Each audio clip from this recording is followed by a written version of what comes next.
وہاں پر سرمایہ داری نے ایک آرگینک طریقے سے، ایک قدرتی طریقے سے نشو و نما پائی۔ اس کا نتیجہ یہ نکلا کہ وہاں پر انقلابات برپا ہوئے جن کو ہم بورژوا انقلابات کہتے ہیں۔ اس کا آغاز انقلاب فرانس سے ہوا۔ آ، اس کے بعد لگ بھگ تمام یورپی ممالک میں مختلف طرح کے انقلابات آئے۔ بعض لوگ یہ بھی کہتے ہیں کہ 1640 میں برطانیہ میں جو انقلاب آیا، وہاں سے اس بات کا آغاز کیا جا سکتا ہے کہ جب سرمایہ داری، جس نے بورژوا طبقے، جس کو ہم سرمایہ دار طبقہ کہہ سکتے ہیں، نے جنم لیا، اور انہوں نے انقلابات کی کامیابیوں کے بعد کچھ اقدامات کیے، کیونکہ اپنا اقتدار مستحکم کرنے کے لیے ضروری تھا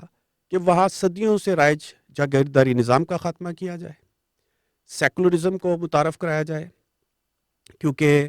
جو بادشاہتیں تھیں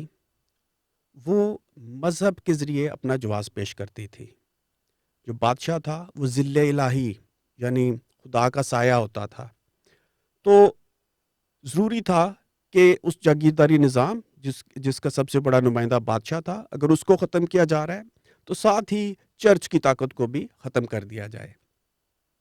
کسی حد تک لبرل جمہوریت متعارف کرائی گئی، اگرچہ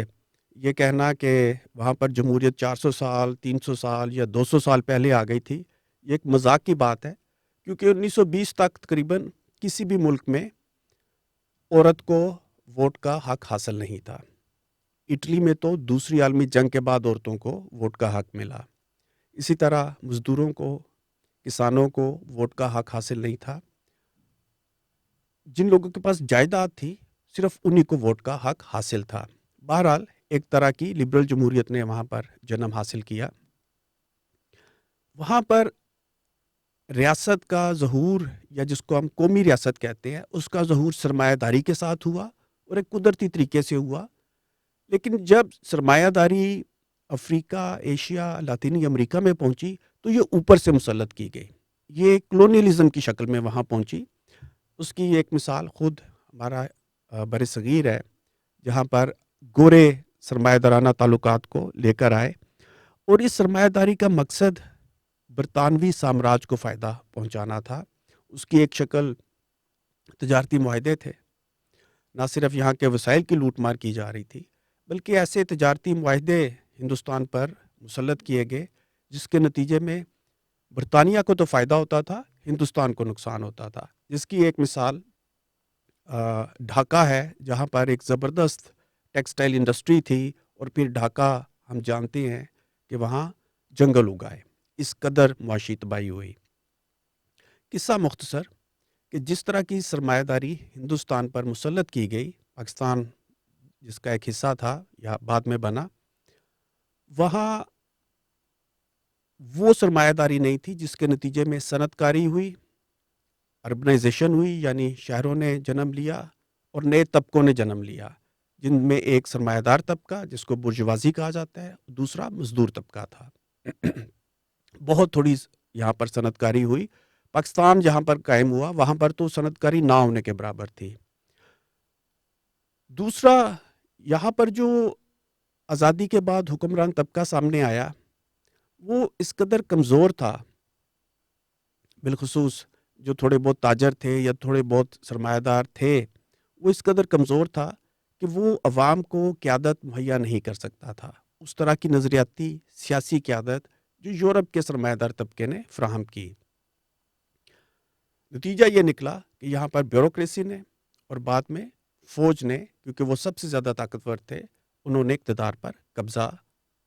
قائم کیا جو آج تک چلا آ رہا ہے۔ ایک اور بات جو ایک بڑا عنصر ہے پاکستان میں جمہوریت کے نہ قائم ہونے کا، وہ ہے سیاسی اشرافیہ کے درمیان اتفاق رائے کا نہ ہونا۔ یہ سلسلہ ہم دیکھتے ہیں کہ شروع سے چلا آ رہا ہے۔ ابتدائی طور پر 50 کی دہائی میں جو مشرقی پاکستان کی سیاسی قیادت تھی، اس کے ساتھ مغربی پاکستان کی سیاسی قیادت نہیں چل رہی تھی، بالخصوص پنجاب اور کسی حد تک جو سندھ کی قیادت تھی وہ فوج کے ساتھ ملی ہوئی تھی۔ وہ بالکل نہیں چاہتے تھے کہ ملک میں جمہوری انتخابات کرائے جائیں، جو کہ مشرقی پاکستان کا بہت بڑا مطالبہ تھا۔ اسی طرح یہاں بھی بعض جو ترقی پسند اور جو چھوٹی قومیتیں تھیں ان کے نمائندے، ان کی سیاسی جماعتیں انتخابات کا مطالبہ کر رہے تھے۔ بالآخر بہت سی سیاسی جماعتوں کے ادغام سے نیشنل عوامی پارٹی نیپ قائم ہوئی۔ دونوں طرف مشرقی اور مغربی پاکستان میں ایک زبردست جمہوری تحریک چلی اور فیصلہ یہ ہوا کہ مارچ 1959 میں انتخابات کرائے جائیں گے، لیکن ان انتخابات میں یہ دیکھتے ہوئے کہ نیپ جو خود کو سیکولر کہتی تھی، جو خود کو سامراج مخالف کہتی تھی اور جمہوریت پسند کہتی تھی، اور جس میں بہت سارے جو دھڑے تھے وہ خود کو سوشلسٹ کہتے تھے، اور اس کے ایک اہم رہنما مولانا بھاشانی ایک مارکس وادی تھے، ان کی جیت بالکل واضح تھی۔ اور اس جیت کو روکنے کے لیے اکتوبر 1958 میں ایوب خان کی قیادت میں فوج نے مارشل لا لگا دیا۔ یہ باتیں معاشرتی علوم اور مطالعہ پاکستان میں اور طرح سے بتائی جاتی ہیں، لیکن جو اصل حقیقت ہے وہ یہ ہے کہ نیب کی انتخابی جیت کو روکنے کے لیے اور امریکہ کی آشیرواد سے یہ مارشل لا نافذ کیا گیا۔ پھر ہم دیکھتے ہیں کہ 1960 کی دہائی میں اپنے لیے ایک سماجی بنیاد قائم کرنے کے لیے ایوب آمریت نے ایک نئی سیاسی قیادت پیدا کرنے کی کوشش کی، جو بعد میں آنے والی ہر آمریت نے کی۔ لیکن اس پیریڈ میں تھوڑا سا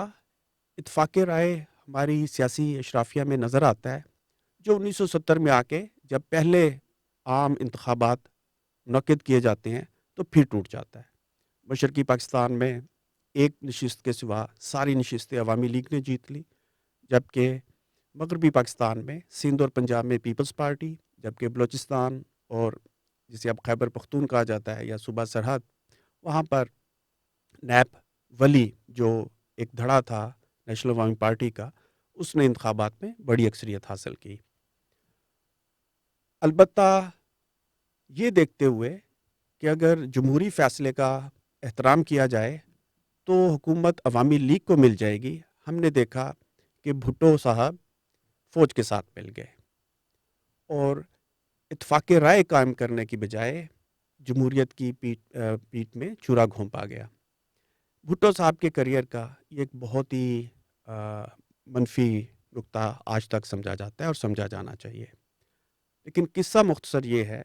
کہ ایک ایسے موقع پر جب ملک میں جمہوریت جڑیں پکڑ سکتی تھی، ہم نے دیکھا کہ اشرافیہ اتفاق رائے قائم نہیں کر سکی، حالانکہ نیب ولی بھی اس بات کی قائل تھی کہ جو اقتدار ہے وہ عوامی لیگ کے حوالے کیا جائے، لیکن بھٹو جو ایک اہم سیاسی کردار تھے، انہوں نے یہ اتفاق رائے پیدا نہیں ہونے دیا۔ پھر وہ خود بھی اس کا شکار ہوئے۔ ان کے پاس ایک موقع تھا جب وہ اقتدار میں آئے ٹوٹے ہوئے پاکستان میں، کہ وہ ریاست کے کردار کو بدل دیں، نیچر آف دا اسٹیٹ کو ٹرانسفارم کر دیں، لیکن انہوں نے ایسا نہیں کیا، کیونکہ وہ کوئی انقلابی نہیں تھے، وہ اصلاحات کے قائل تھے۔ انقلاب فرانس کے ایک رہنما سینٹ جسٹ نے کہا تھا، جو لوگ آدھا انقلاب کرتے ہیں وہ اپنی قبر خود کھودتے ہیں، اور بدقسمتی سے بھٹو اس کے عین مطابق خود بھی ایک افسوسناک انجام کا شکار ہوئے۔ اسی طرح پیپلز پارٹی اور بائیں بازو کے بے شمار کارکن،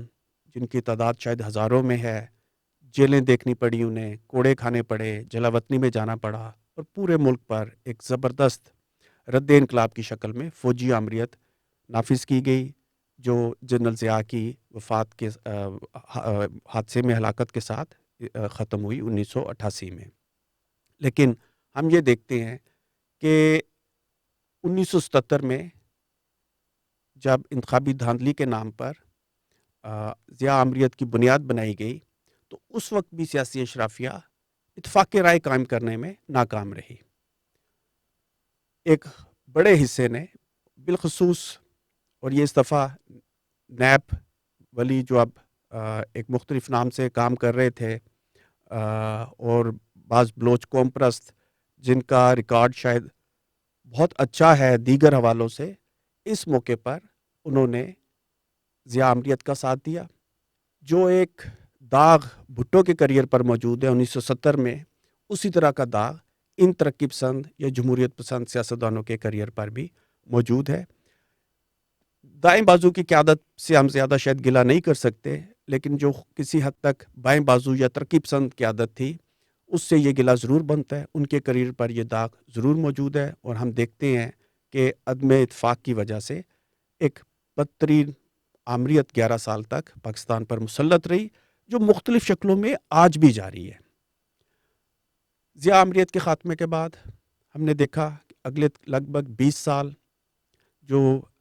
مین سٹریم قیادت تھی وہ پیپلز پارٹی اور نواز لیگ کے پاس تھی۔ ان دونوں میں عدم اتفاق کی وجہ سے 90 کی دہائی میں 4 دفعہ انتخابات ہوئے، کوئی حکومت اپنا ٹینیور پورا نہیں کر سکی، اپنی مدت پوری نہیں کر سکی۔ بالآخر مشرف دور میں دونوں نے مجبور ہو کر میثاق جمہوریت پر دستخط کیے، اور پھر ہم دیکھتے ہیں کہ جو ہی بے نظیر بھٹو کی شہادت کے بعد پیپلز پارٹی اقتدار میں آتی ہے تو میثاق جمہوریت ایک مذاق بن کر رہ جاتا ہے، اور یہ مسلسل ایک دوسرے سے لڑتے ہوئے نظر آتے ہیں۔ اس کے بعد ہم نے دیکھا کہ 2013 میں فوج کی مدد سے پاکستان تحریک انصاف وجود میں آتی ہے، اور ایک تیسرا عنصر ہماری مین سٹریم سیاست میں داخل ہو جاتا ہے، اور یہ سلسلہ آج تک جاری ہے۔ 2018 میں ایک نئی اصطلاح متعارف ہوئی جسے ہائبرڈ رجیم کا نام دیا گیا، جو اس بات کا ایک زبردست اظہار تھا کہ سیاسی اشرافیہ اتفاق رائے قائم کرنے میں زبردست طریقے سے ناکام ہے، اور پچھلے 5-6 سال کی سیاسی تاریخ پر بات کرنے کی ضرورت نہیں ہے۔ بالکل واضح بات ہے کہ ہمارے سیاسی اشراف آپس میں اتفاق رائے پیدا کرنے میں ناکام رہتے ہیں، مل کر جمہوریت قائم کرنے میں، جمہوریت کے لیے جدوجہد کرنے میں ناکام رہتے ہیں۔ ان کا ایک دھڑا ہمیشہ فوج کے ساتھ مل کر اقتدار تک پہنچنے کی کوشش کرتا ہے، چاہے اسے جونیئر پارٹنر بن کر، چاہے اسے ذلت کے ساتھ ہائبرڈ رجیم کا حصہ بننا پڑے، چاہے اسے انتخابی دھاندلی کے ذریعے اقتدار میں آنا پڑے۔ یہ تھی دوسری بڑی وجہ کہ ہمارے ہاں جمہوریت کیوں نہیں پنپ سکی۔ تیسری اور سب سے اہم وجہ، پاکستان میں کوئی ایسی بڑی عوامی تحریک جس نے سیاسی پارٹی کی شکل اختیار کی ہو، وہ سامنے نہیں آ سکی جو اس نظام کا خاتمہ کر دیتی، جس کے نتیجے میں ریاست کا عسکری کردار یا ریاست کا متجاوز کردار نظر آتا ہے۔ ہمارے یہاں بلا شبہ زبردست جمہوریت کے لیے ایک جدوجہد نظر آتی ہے۔ 60 کی دہائی میں، 80 کی دہائی میں، 50 کی دہائی میں لوگوں نے اپنی جانیں قربان کی ہیں، بالخصوص بائیں بازو کے کارکنوں نے، اور 80 کی دہائی میں پیپلز پارٹی کے کارکنوں نے بے شمار قربانیاں دی ہیں، جو پاکستان کی تاریخ کا ایک سنہری باب ہے۔ لیکن 1968 کے علاوہ کبھی بھی ہمیں کوئی ایسی بڑی تحریک نظر نہیں آئی جس سے یہ توقع وابستہ کی جا سکے کہ وہ اس ملک میں بالکل اس نظام کا خاتمہ کر کے ایک نئے نظام کو متعارف کرا دے۔ 70 کے انتخابات کے بعد نہ صرف عوامی لیگ اور پیپلز پارٹی کے عدم اتفاق کی وجہ سے، بلکہ بچ جانے والے پاکستان میں بھٹو کی پالیسیوں کی وجہ سے، جیسا کہ ہم نے پہلے بات کی، جس طرح کی قیادت سامنے آئی، اس نے ایک سنہری موقع کھو دیا، اور جب آپ ایک انقلابی موقع کھو دیتے ہیں تو پھر شاید آپ کو کئی دہائیاں انتظار کرنا پڑتا ہے ایک نئے موقع کے لیے، اور یہی حالت اس وقت پاکستان میں ہے۔ ہمیں کوئی عوامی تحریک اس وقت نظر نہیں آتی، ٹریڈ یونینز کی شکل میں، کسانوں کی تحریکوں کی شکل میں، مظلوم قومیتوں کی شکل میں، ایک سیاسی پروجیکٹ کی شکل میں، جہاں یہ ساری قوتیں مل کر اس نظام کا خاتمہ کر سکیں، جس کے نتیجے میں ہم پر مسلسل مختلف طرح کی آمریتیں قائم رہتی ہیں۔ آخر میں یہ بھی کہنا چاہوں گا کہ یہ لبرل سوچ یا خود فریبی پر مبنی سوچ کہ پاکستان میں کبھی موجودہ سرمایہ دارانہ نظام کے تحت جمہوریت آ جائے گی، یہ ایک سیاسی حماقت کے علاوہ کچھ نہیں ہے۔ پاکستان میں لبرل جمہوریت آنے والی نہیں ہے، نہ صرف پاکستان بلکہ دیگر تیسری دنیا کے ممالک میں بھی جس طرح کی ہائبرڈ جمہوریت ہمیں نظر آتی ہے یا اتھارٹیرین جمہوریت ہمیں نظر آتی ہے، اسی طرح کی جمہوری نظام چلتے رہیں گے۔ ان ملکوں میں پاکستان میں، بنگلہ دیش میں، لاطینی امریکہ میں، افریقہ کے اندر جب تک سوشلسٹ انقلابات نہیں آتے یہاں پر جمہوریت قائم نہیں ہو سکتی۔